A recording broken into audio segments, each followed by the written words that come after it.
Hi, everybody. Shabbat Shalom. Look forward to being together on Shabbat as we will celebrate the women of our Women's League as well as hear from a very special scholar in residence.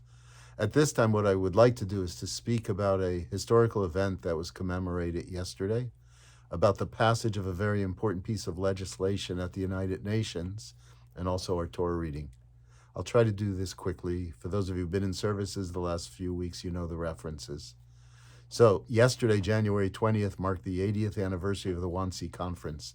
This was a conference that took place outside of Berlin. And on this day in 1942, the Nazis decided upon the final solution. It was the beginning of a genocide. Before that, they wanted to get rid of the Jews in any way that they could have, they would have. Jews could have left Nazi Germany, but at this point now, it was about destroying an entire people. At the United Nations this week, the United Nations passed a law indicating that Holocaust denial is criminal. And in the Torah this week, we read about the reception of a law. We read about the revelation at Mount Sinai and the receiving of the Ten Commandments, which is the beginning of Jewish law. What we understand as Jews is that law is absolutely central in order to preserve society, in order to preserve freedom, in order to preserve decency. That ultimate authority cannot lie in a particular person or a particular party, but rather in a constitution. Torah is our constitution. Our laws are our constitution. In the United States of America, we also have a constitution. What we saw take place in Nazi Germany was the usurpation of law by an individual and a group of people.